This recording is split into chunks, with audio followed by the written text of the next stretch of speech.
Hello and welcome to Stretford Paddock. This is the Paddock Podcast. My name is Joe, that is Adam Mckola, that is Ronaldo Brown, and that is Finn, aka Academy Scoop as well. No Jay today, but I think we've more than made up for him. I think we've got a lovely little roster. Fuck Jay, who needs Jay? Not us, we clearly. don't need him. You know, first 30 seconds. That's a good point, yeah. Get him gone. We've only been doing YouTube for 12 years. You think we don't even want him back. Straight away. That's right in the first 30 we don't seconds. Want him. We do what we want. You tick the box on the thing, you said there might be a bit of bad language in this, and then let you off with it, man. Just don't lie to AdSense and you're good. How are you? I'm alright. I'm feeling rough still. Why are you feeling raw? Because you made me eat salty things. Yeah, well, we'll see that out of your pouch. It didn't come out of my pouch. It came out of our communal pouch. Well, you see that on Uncensored a little bit later on. I thought he was going in a different direction. Did you see that the news article of the British, I think it's, what's the British airline called? British Airways. British Airlines.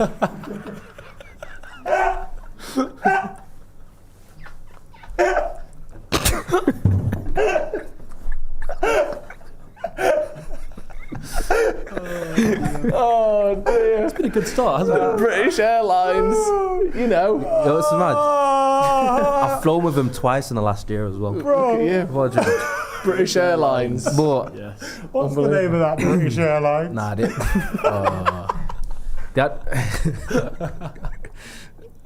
What was your point? Nah, I saw the news that they had 4 staff members that had to be hospitalised because they got gifted gummies. Oh yeah, I did see that.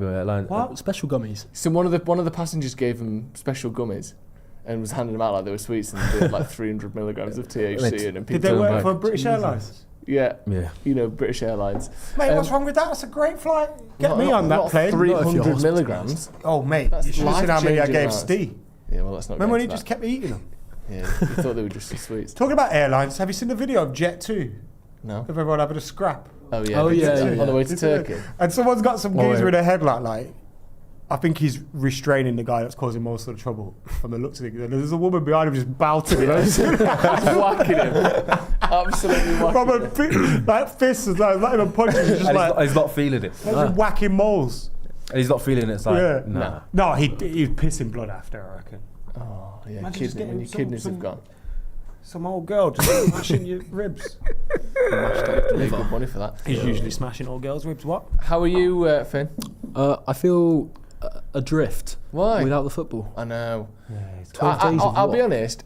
It was more, to use a sort of a relevant term these days, it was more jarring for me this weekend of not being in the FA Cup than watching teams in Europe. Yeah. For whatever reason it was, you don't, like, you've still got like all them like, sort of Buxtons and Salfords and Stevenages and Macclesfields all in the FA Cup, and we're not. I think it was just that how is an shit the Brighton absolute game was as disgrace, well. isn't it? You didn't say Grimsby's, is that? Well, Grimsby as well, yeah. I mean, all of those lot. It's mad that we aren't in that cup anymore, and it felt worse than, like I said, the European games. But today we're going to be looking at a sort of a bigger topic. We want to look at, obviously, we've seen what's happened over the last week or so with Jim Ratcliffe, the response to that. If you want to see our general opinions on what was said, we've talked about it on plenty of videos. Look at the Off the Bar that we did on Thursday if you want our thoughts on it.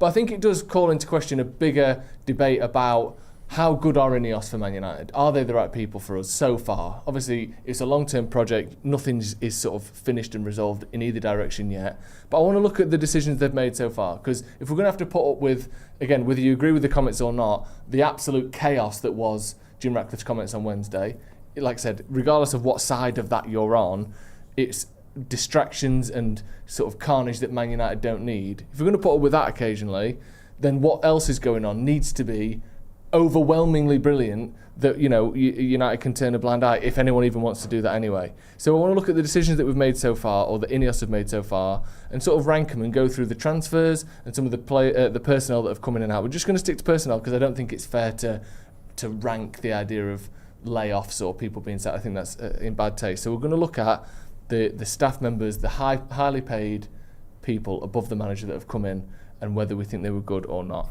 Sound good? Sounds good. Sounds good to me. Right, should we start with the big boy, Jason Wilcox?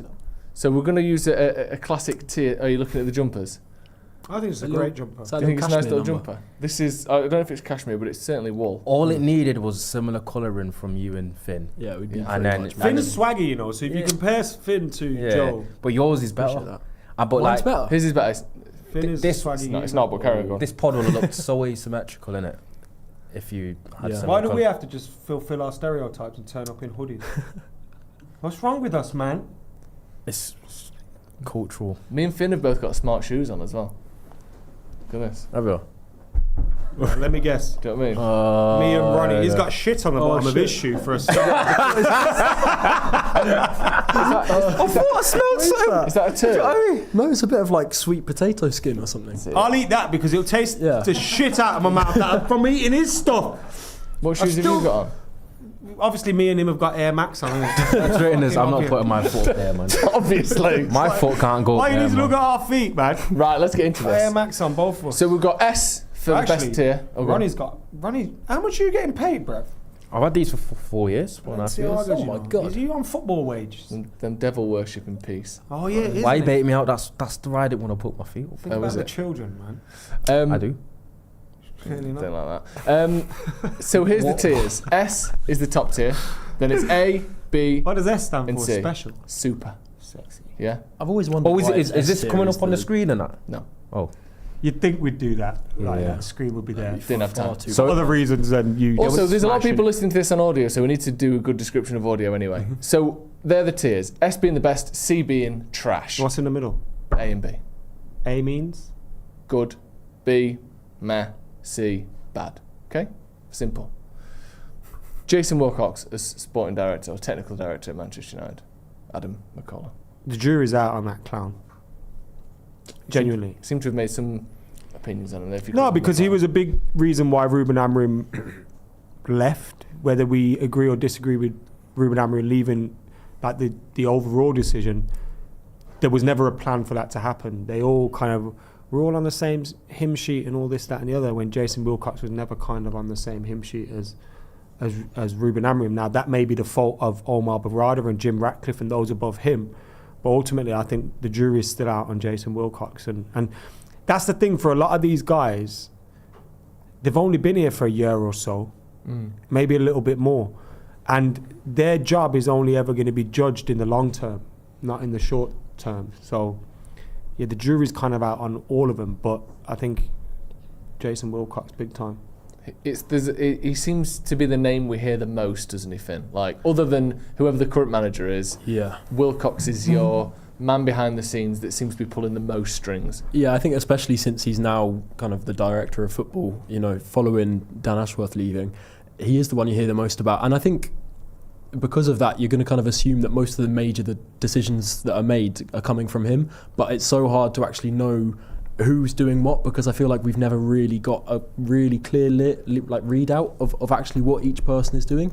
So that's difficult. Obviously, he didn't have the most prestigious background as a director of football. That was never really his thing until he went to Southampton, and even then he was still kind of in a technical director kind of role. So I think it's really difficult. And the problem, I don't want to write off this whole concept as a video, but I think it's so hard to judge because United could end up being successful on the football pitch to the point where we win titles just because of the resources that the club has. But it doesn't mean that we're doing that in the most efficient way or going about it with the best direction of travel. So I think it's just like, it's so hard to know what is actually being done and if it's the best thing. But I think the last 2 seasons have just been such a mess that I don't think you can say he's done a fantastic job at this point. What do we judge Jason Wilcox on? So I would say you judge a sporting director on the types of signings that you're making as a club. I don't think he's going to be the one scouting people, but I think the general trajectory of signings in terms of age profile, in terms of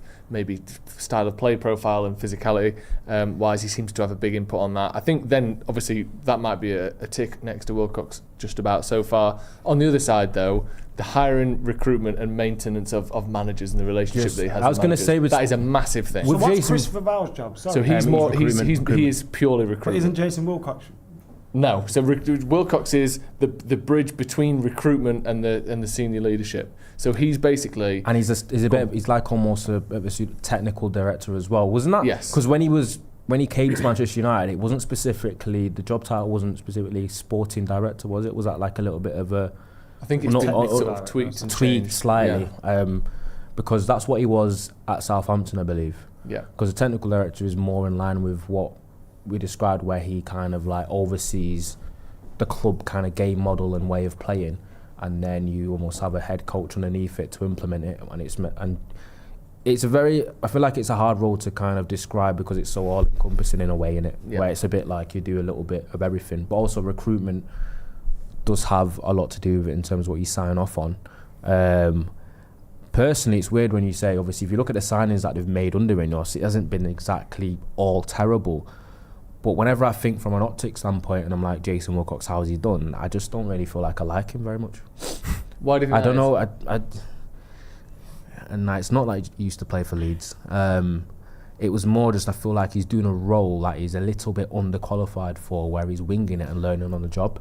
Right. And I think United can't afford to have someone like that in such a big position when it is a role and position that has been heavily criticised and not done well enough for so long, just under Manchester United for the last 15 years anyway, because we've had, if we wanted to kind of veer away to becoming, behaving like a great football club and the big football club that we should be, I think having a competent sporting director or like one of the best has to be a starting point, and I'm not quite sure Wilcox is. It's hard to know, innit, as well, as we said. It's one of those roles that no one really knows, and also it's the sort of job that you get credit for when things are bad, but he's basically like we said, one of the faces of Manchester United now, and we don't really know exactly what he does day to day. And you look around the other top teams in Europe, and a lot of times those technical sporting directors are younger people in their sort of first few jobs. I remember Overmars at Ajax when Ten Hag was there and getting the credit for that 2019 team. He was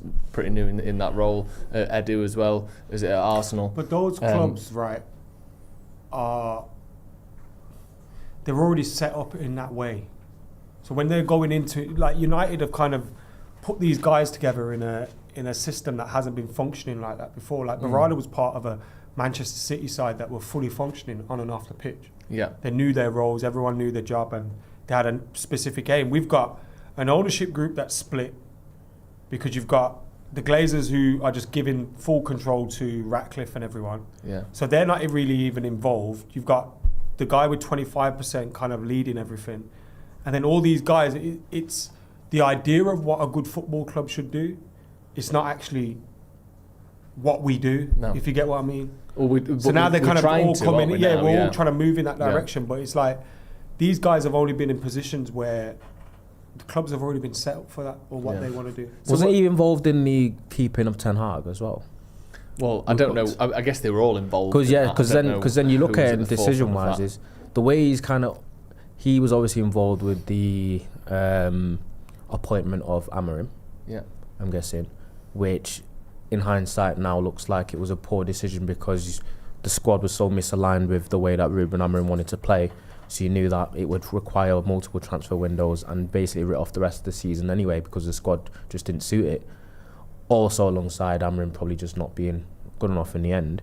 And then you've also got this decision he was involved in, which was keeping Ten Hag after the FA Cup win, which then they retracted and went back on a few months into the season in November. It just felt like very knee-jerk, poor planning, and it was like they're probably the two major decisions that have happened under his reign where his job title and job description is heavily involved in, that ended up being wrong decisions. I remember hearing, you know what I mean? like early in his tenure during that time, that within football circles there was a lot of kind of skepticism around his qualification as a coach. I think people within the industry have questioned a lot whether he really has the pedigree to be in that position. So I think that whole mess. Question to you, sorry. Wilcox. Okay. He used to be a coach. Because that's his background. When you said coach, I wasn't sure if he was talking about Amorim or... Because I remember playing City when I was younger and he was the coach for one of the under 15s, under 16s teams, and I'm not going to sit here and slate him on what... Because I've got mates that played under him in terms of when he was like a coach and like a director when they were at City, and they don't have glowing reports. But I don't know whether that Well, can just be. Another thing, They funneled a lot more money than Chelsea into it. I mean, City and Chelsea were the two clubs that invested the most money during that time that he was in academy football. And Chelsea dominated City year after year with kind of less resources. And you can argue that that's just the London talent pool that they do better with. But I think with how much City put into that system, I think it was a bit underwhelming what was produced, and Wilcox was in charge of a lot of that. He kind of, I think, I might be wrong, but I think he oversaw their whole kind of coaching syllabus at one point and was there basically like their director of the academy at one point. So, And that's how he got the job at Southampton. Isn't it? Yeah. So I mean, it is a progression that makes sense. But like you said, Adam, it might have been nice if he was doing this exact job in a Premier League team for a while before he came to United. So let's give him a ranking because there's a lot to go through. S, A, B or C. I would lean towards B. I don't think it's been an utter disaster. I think the general direction of travel in our transfers, I think, has been very good. The types of players we've got rid of, the types of players we've brought in, I like. I respect the fact that, like you said, Adam, he's trying to put his stamp on a entirely kind of new. But I'd still go C, you know. Would you? The Ruben Amorim fallout, I think, was damning. Okay. Even if you agree with Amorim no longer being here, and just because Carrick is working better, it doesn't mean there wasn't issues or faults at play there with Jason Wilcox. And I also feel like, you know, if you were against the appointment of Amorim and you didn't get your voice heard, what does that say about you in your position, in your job? Why couldn't you convince people as to, is that because you're not as good as your job? Maybe. No, I'm kind of guessing. No, yeah, exactly. What is the reason behind that? So you're going to say, Ronny, what are you thinking? So it's A, B, C, and S. S, A, B, C. Yeah, we know it doesn't make sense. I'm probably going to go C. C. I just don't. Yeah. I think I agree with C. C. There we go. C. What being very nice. People?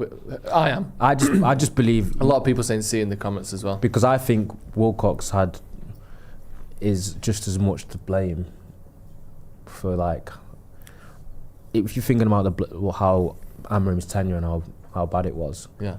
I think Wilcox can take a bit of blame for it as well. I think if we're led to believe that he's in charge of devising a game model, whatever that actually means for United, there was a catastrophic failure in terms of aligning a game model with a coach, and that is basically his main responsibility. That's a good point. So I think you have to give it a C, because I do agree that the recruitment side of things has improved. It hasn't been perfect, but it's certainly trending in the right direction.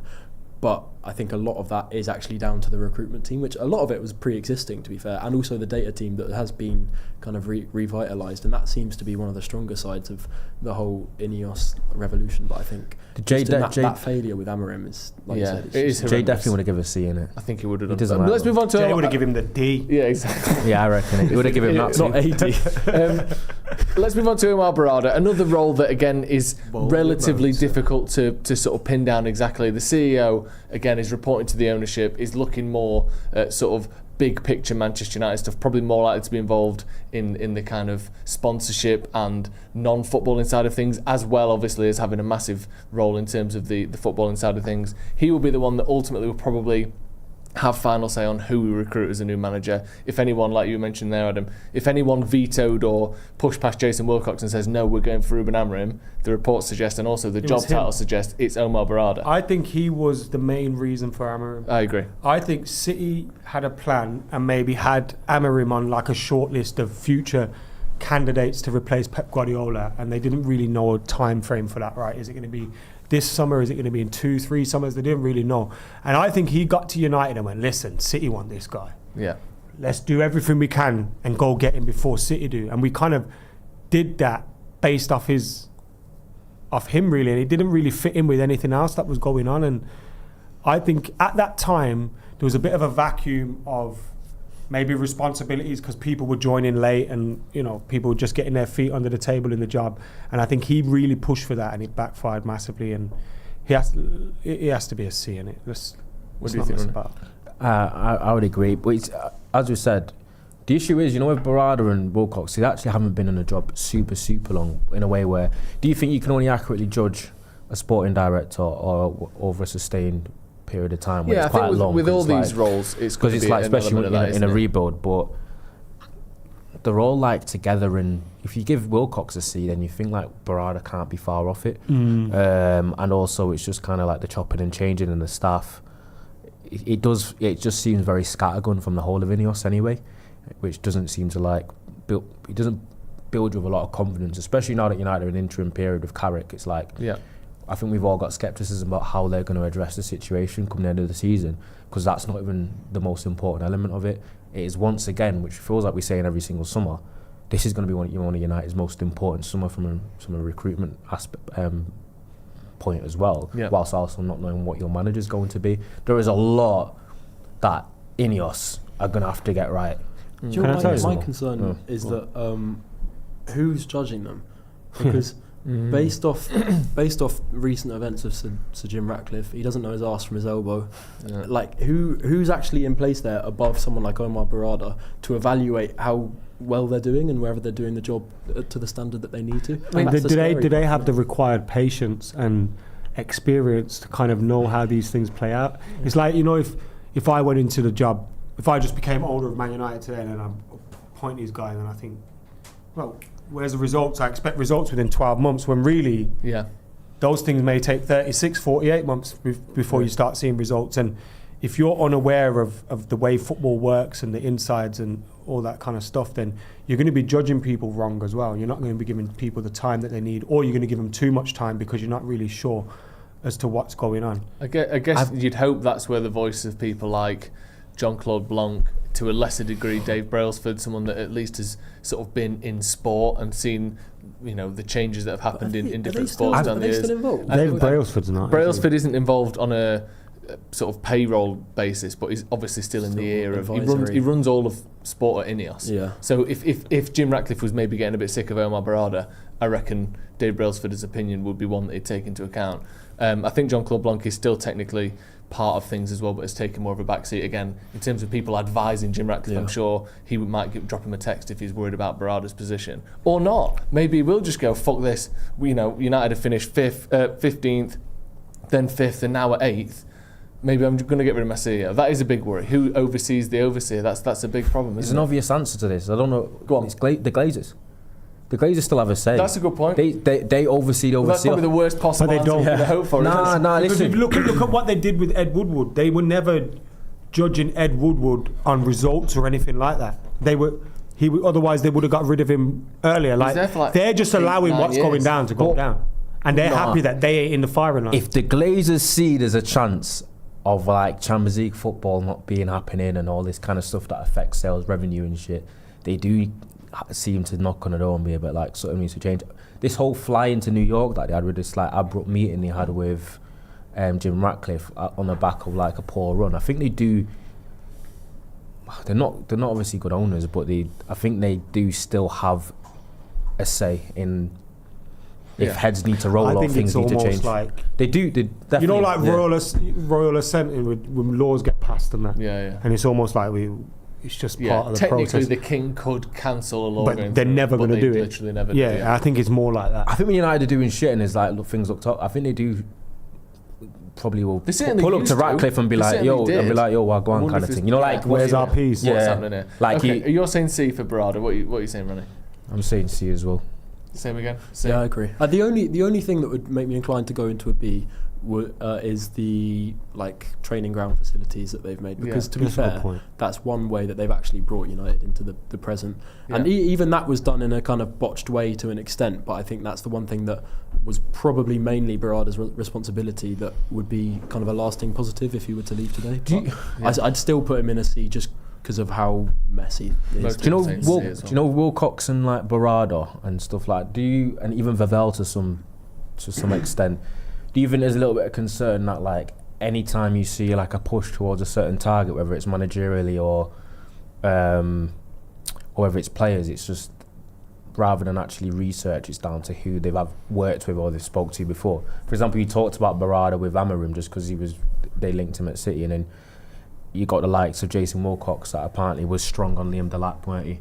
Because he's worked with him previously when he was at City, and also you've got Vivell, obviously pushed for Sesko. That seems to like it will bode well. And then Vivell's the newest of these guys. Yes, and Vivell's pushing for Nagelsmann is what's Yeah. been reported. Was it just because he knows him from Leipzig as well? It's kind of like I suppose the pushback to job that for would be, job for mates, job for friends kind of thing. But on the same note, everyone in every industry does that. And if you know, like, if I can take a chance on 3 people I've never met before, or I can bring in the guy that I know is good, yes, my due diligence would be to look at all 4 options, but oftentimes people go for the person they know, because even if it's, you know, maybe he's not Erling Haaland, I know Sesko can come into the Premier League, he can score goals, and we can waste a similar amount on Victor Gyökeres, who I have no idea about, or whoever it may be, Voltemade or whatever. I'm going to go for the guy that I've seen at 3 different clubs who I thought had world-class potential since he was 16. You need a balance. You can't just have, I'm only signing people I know and like, but at the same time, there's always going to be a leniency or a leaning towards sort of tried and true, isn't there, to a certain extent? I think especially early days, you get a lot of that because you need to minimise risk. But I think if after 2 or 3 years of being in that role, they're still only looking for people that they know and their mates, then I think that's when it's like a proper red flag. Let's move on to Christopher Vivell, who is Manchester United's Director of Recruitment. Obviously, we haven't got to the signings yet, but generally speaking, in terms of the outs and the ins, I think this is one of when did he the arrive? best improvements. Yeah, because he at arrived quite Manchester late. United. Like I don't think all of the transfers under INEOS have been under him. And he hasn't even he joined basically in like an interim recruitment role. Yeah, so he came in originally just as a sort of advisor, didn't he? Yeah. You know, Director of Recruitment, are they responsible for recruitment outside of the playing staff as well? In what sense? Like coaching. coaches, data No, I analysis, think it's this, that. Oh, I don't know actually. I don't know. I think he mainly oversees like player Players. recruitment. I would imagine he'd have a voice in managerial. He came in recruitment as well, the start of July last year, so he's here for the summer, the winter. That role also. Sorry. July 2024. So he's here for. This will be his 3rd summer now. Yeah. He's had 2 winters as well. So he's been here for. So we can judge it it last summer and this upcoming, obviously, window's not Joe, that yet. They oversee before last as well. I think B for him. They oversee youth. You'll be doing youth recruitment as well. They'll have a bit of a say naturally, not. Or does he? They have someone specific. Not so much, I don't think. He'll be involved in some of the emerging talent ones, like the international ones, like Seko Kone and stuff. Yeah.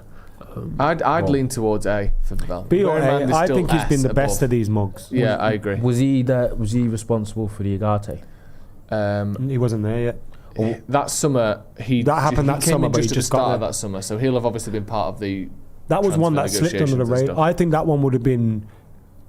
We signed him for Ten Hag, didn't we? Yeah. And Ten Hag didn't want him. I think it was like he's available type. Supposedly thing. Wilcox Statistically, liked him quite a lot. Yeah. Apparently Wilcox liked the data. Well, the data. If you look at the data, the season that he had at Sporting Lisbon, he had the most ball recoveries and all that, and then he had the same in France, didn't he? Yeah. So we had shown 2 seasons of being one of the best statistically defensive midfielders in Europe. In terms of volume, yeah, but like sometimes you need to look at the footage. That's the thing with like data-led recruitment. It's not an exact science, and sometimes just because someone has a lot of interceptions and doesn't necessarily mean they're better than some of the defenders with less. That's why you need to eye test it a little bit, because it's interesting. He's come to United, and he's all blood and thunder and launches into challenges, but he actually doesn't cover space very well. His defensive positioning is actually really bad that people don't notice. And I actually think he's not the best when it comes to dueling as well. And the thing is with the Ugarte thing, guys, it was someone at PSG were trying to get rid of after 1 year for the same money. And there were people saying, was it Mendes? Mendes might have been aged. People think it was a Mendes signing where, in order for United to get Euro, we had to take Ugarte Apparently he's known for those little double deals with clubs. That's what's been heavily spoke about since that. We got Ugarte because the only way that we could get Lenny Euro was if we took Ugarte as well. Which alongside Ugarte, obviously, he's also been there for the signing of Yoro, De Ligt, Xerxes, Mazraoui, Heaven, Dorgu, Sesko, and Burmo, Cunha, and Loman. So it's not, obviously, we jumped to Ugarte as one of the maybe kind of less successful signings. But also, the other thing to bear in mind is the players that we've got rid of. And the likes of Marcus Rashford obviously being a big one, the likes of Rasmus Højlund, other players as well that have come out of the team that seem, the sort of the bomb squad as it were. I know Sancho's still technically at the club, but he's not been at the club for 2 years or more now. Anthony as well is another one that we got money for, etc., etc. The types of players we're signing has definitely changed under INEOS. We're not signing big money, big name players, and again, I don't think all of this came down to Christopher Vivell, which is why I wanted to give a bit of credit to Wilcox and Berrada. But the fact that we haven't spent more than sort of 64, 65 million on anyone, we aren't, we're one of the only teams in the top 6 in the Premier League that hasn't spent 100 million plus on a player, and we've stopped this kind of. We can't. Well, we can. We United. I'm sure if Liverpool, or maybe they're a bad example because they won the league, but if Chelsea can or Arsenal can, then we certainly can. We're also more. We do things a bit differently getting rid of players like you mentioned. I think we forget how much under the Glazers and Woodward we would hold on to players that still weren't performing years later than they should. Yeah, exactly. And now it seems like if a player doesn't perform for 2 seasons in a row, it seems like the plan is get rid of them. So we all expect that Ugarte will leave this summer. We all expect that Xerxes will probably leave this summer. I think most of us. I think there's a couple others on that list maybe as well. Obviously we know Casemiro's going. We're talking about some of correct. There's a person that probably should be sold, but we can't sell as well. Who's that? Mason Mount. Well, there's another one. We'll obviously see what happens there. So Vivell, let's give him a grade. I'm going to go B. I think our recruitment's been good. Yeah, I think B. Actually, no, I'm going to go. Sorry, I'm going to go A. Yeah. So it's S, A, B, C. I like Vivell. Yeah, should we go A? I couldn't pick him out of a full lineup, but I like him. He strikes me as one of the more competent figures, and he has. For me, tick the boxes that makes you arrive at Manchester United. He's had a good run of teams. He's progressed in the game. He's been successful at multiple clubs, and then he's taken the step up in the same role as he was doing at Red Bull. And he's not just the one going, I like that player and I like that player and I like that player, sign them. He's also responsible for crafting the scouting networks, making sure that there's the necessary resources and the right scouts in the right places. He's kind of been responsible for quite a quiet overhaul in that regard. The structure of things as well. It's quite a big operation that he's been in charge of. So I think I'd give him an A. Yeah. It's been said that for years, United scouting department are actually good, decent, but they've just not really been heavily listened to because Manchester being such a big global brand, apparently a lot of the recruitment gets leaned towards names that are a little bit bigger. Yeah. Shirt sellers, kind of like bigger names. That's what we need to get away from. Fergie signed some players that, the Rooneys and Rios of this world that you look at and go, they're going to be stars, we need to have them. But there's also a lot of players where you go, Javier Hernandez, who the fuck's that? A lot of players where you're signing them and they're not really stars, or they're not, we have to turn them into stars. That's what we did. We made so many players into the players they were. Even Michael Carrick, really good player at Spurs, becomes a superstar at Man United. We develop players really well, and we have to stop trying to buy superstars and make superstars again. I don't think we would have signed probably Patrick Dorgu under the Glazers. No. I think he's one that we'd overlook because he's obviously raw, not a massive name, but he's the type of player who at 30 million could end up being a bargain.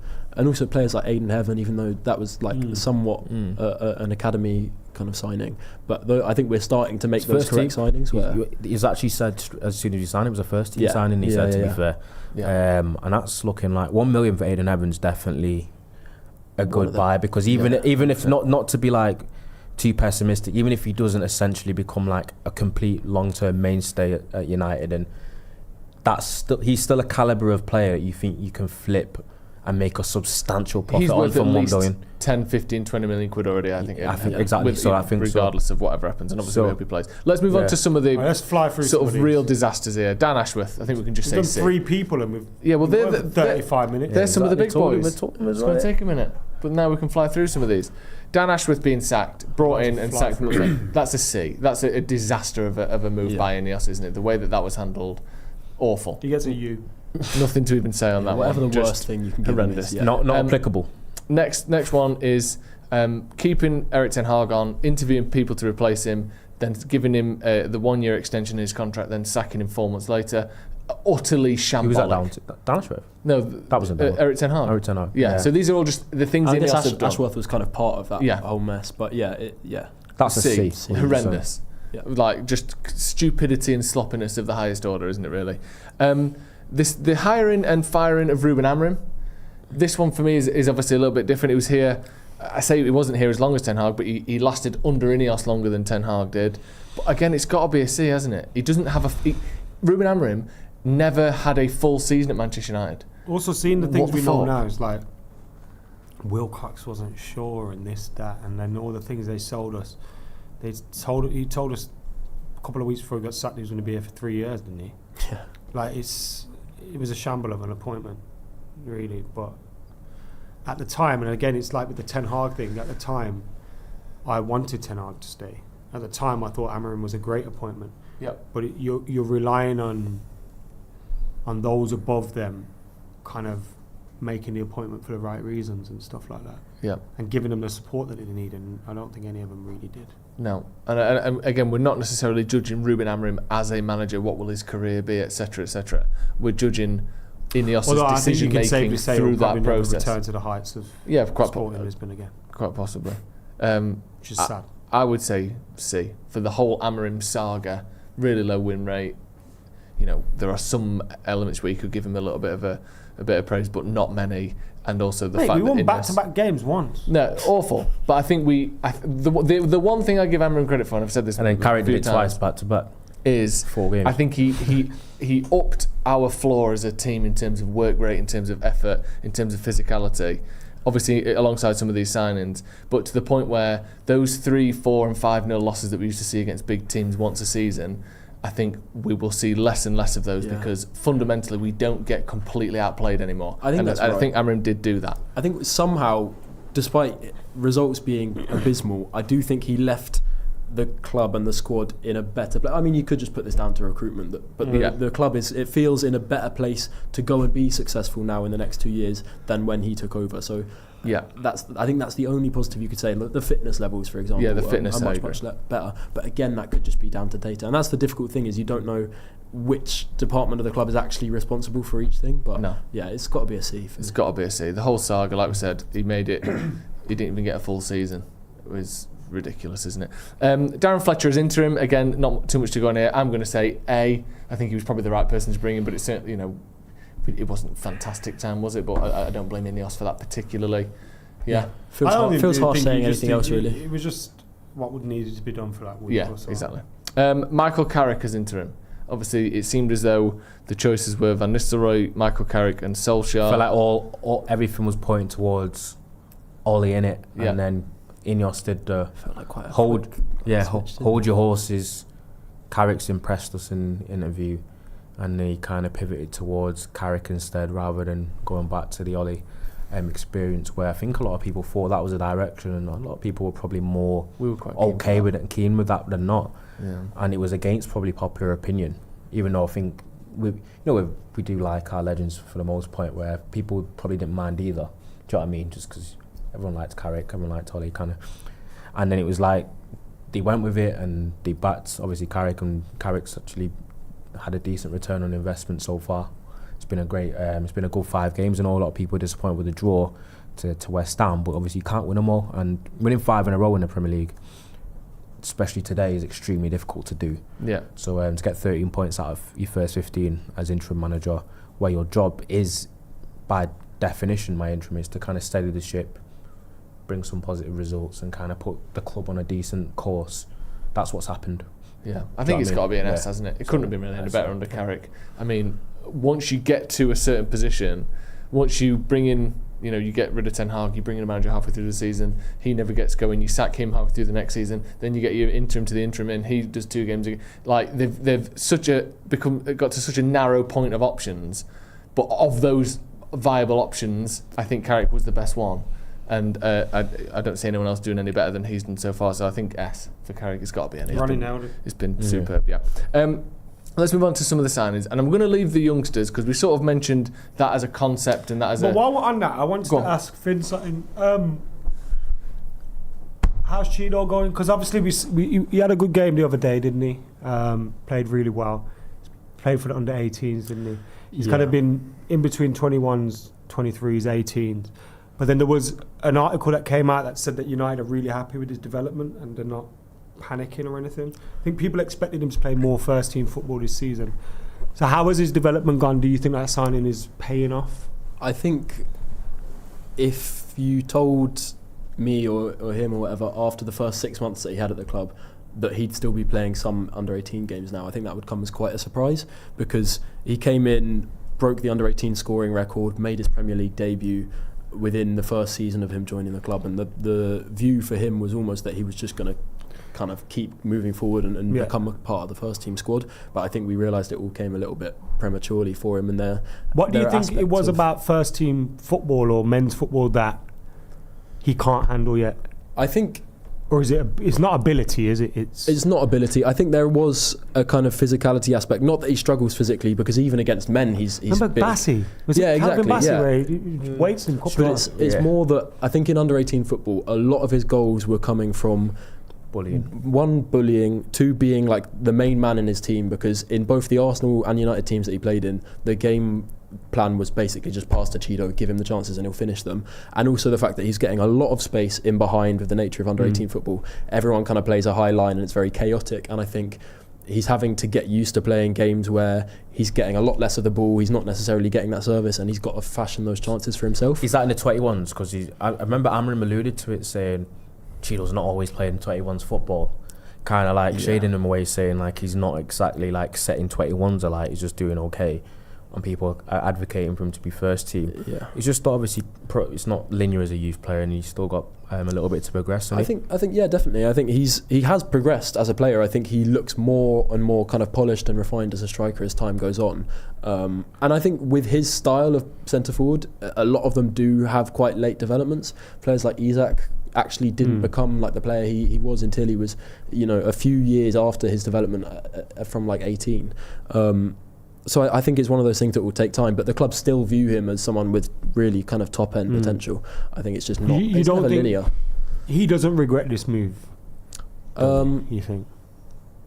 I think it's hard to tell. I doubt it, because I think the pathway still exists, but there is maybe the argument that if he'd gone to maybe somewhere in Europe or maybe a smaller club in England, he might now be playing more first team football and might be progressing in a kind of more linear way.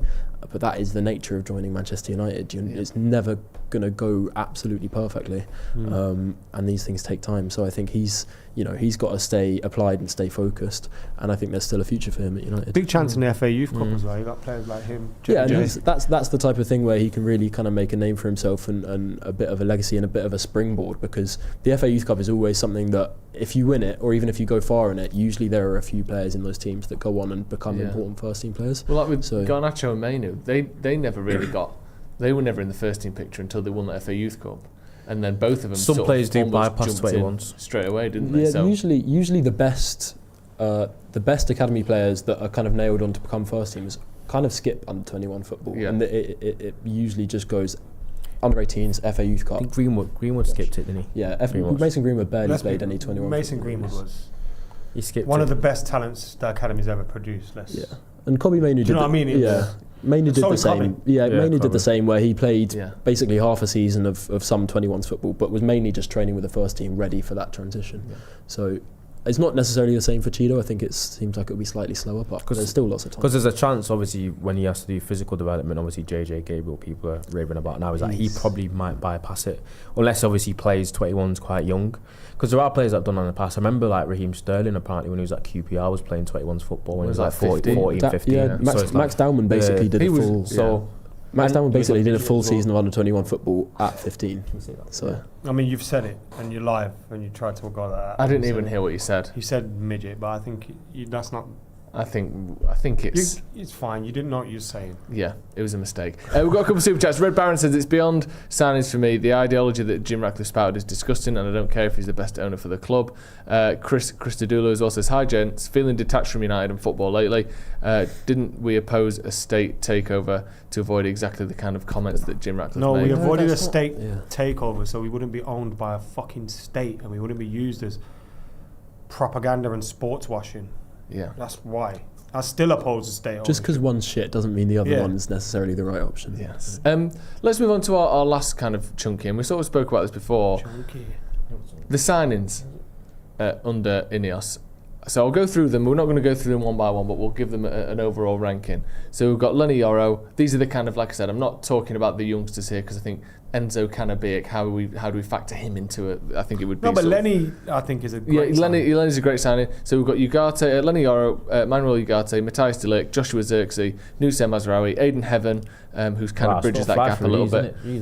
Patrick Dorgu, Benjamin Sesko, Brian Mbermo, Mateus Cunha, and Senna Lomans are the first team signings. I think our recruitment on a whole has been S.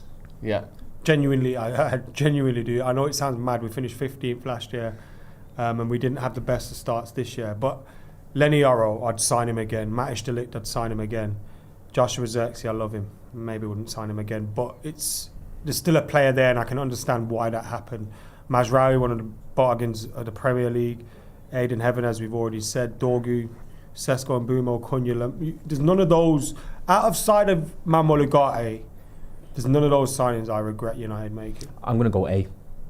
What keeps it from being an S? Because there's still a couple misses in there. But who?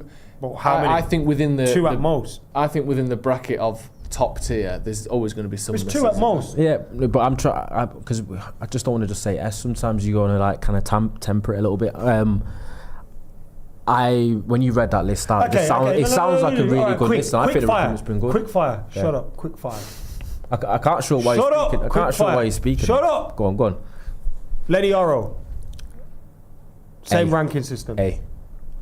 See, he's gonna worm his way out and he's being cheeky, you little shit. Manuel Ugarte. C. de Ligt. A. See, he's doing it. Yeah, I mean he has been injured for 3 months. So. Joshua Zirkzee. Be careful what you say, yeah. B. I'll say it. C. B. It is C. It's C. Say Mazraoui. No, Mazraoui. S. I love Mazraoui. I'm being. He's been injured recently as well. Aidan Heaven. I'm going to go S. Dorgi. Ballon Dorgi. S. Sesko.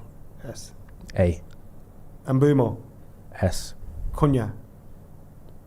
A. You fucking liar. You're a liar.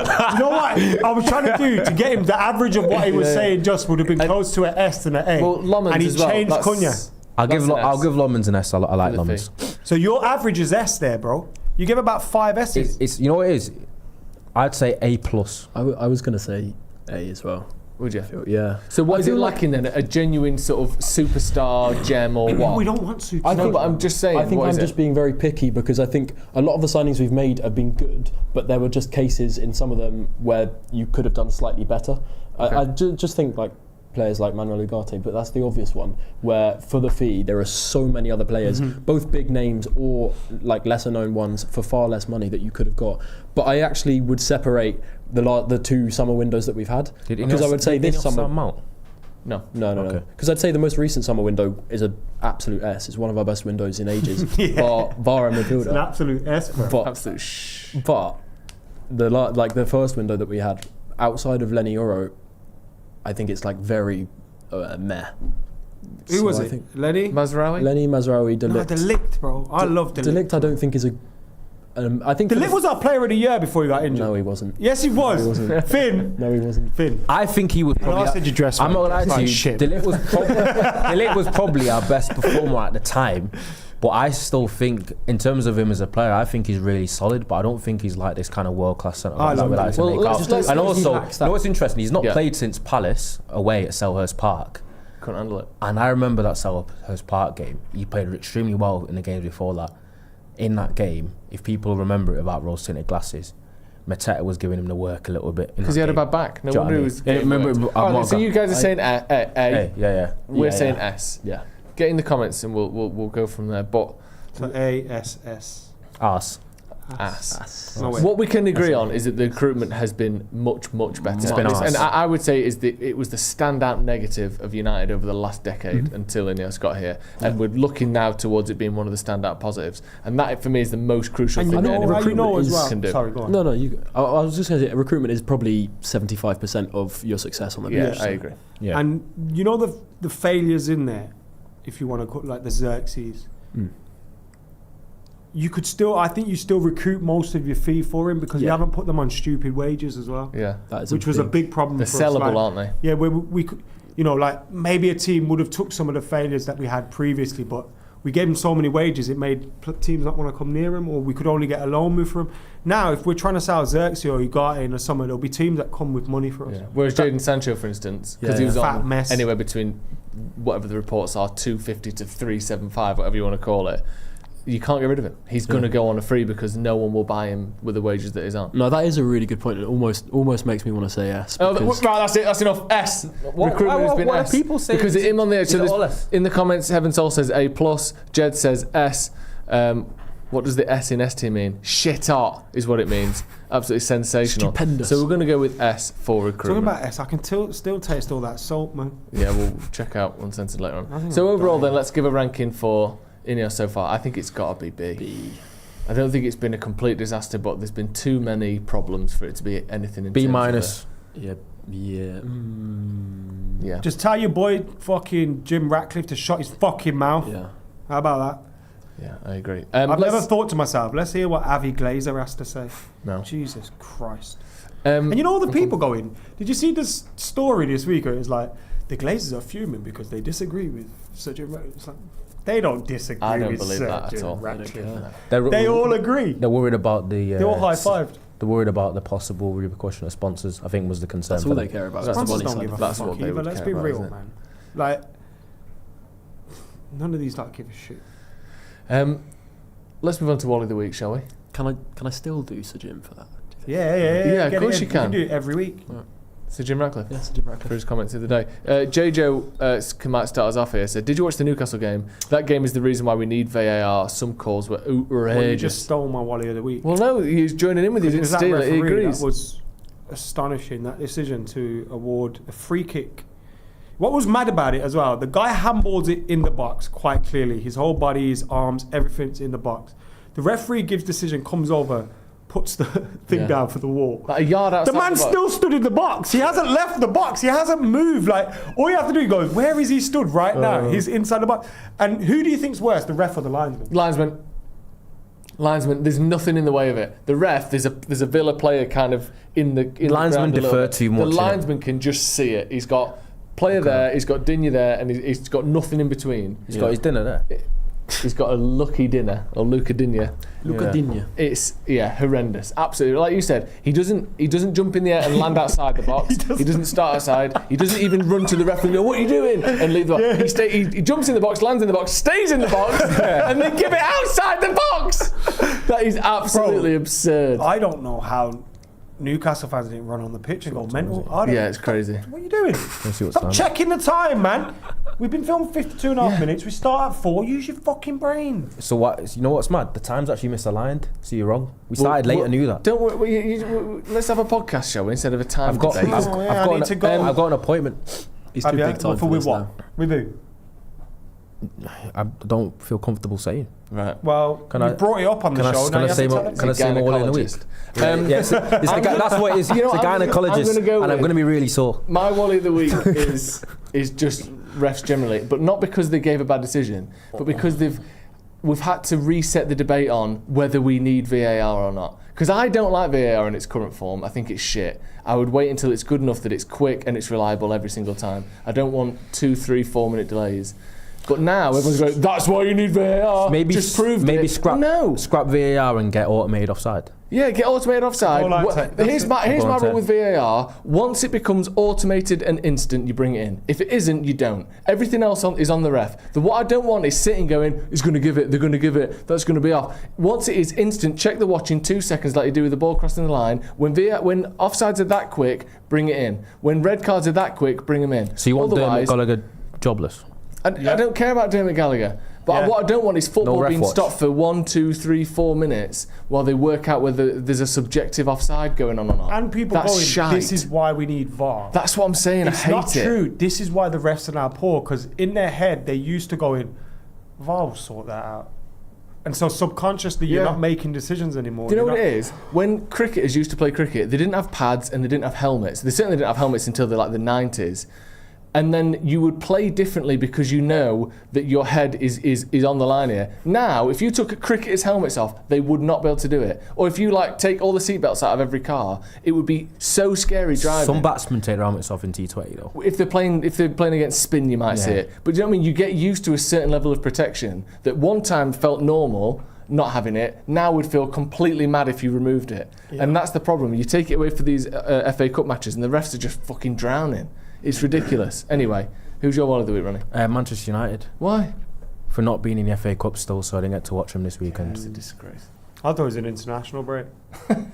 You've only just found out. Just maybe it's either him or it's Kevin Durant. Oh yeah. Durant, basketball legend. Kevin the Durant. reasons that I think you're talking about. Yeah, and there's many more. But there's one reason why I'm not going to talk about, and there's another way. Big up Spike Lee. Do you know what I mean? Did you see Spike Lee? No. Big him up.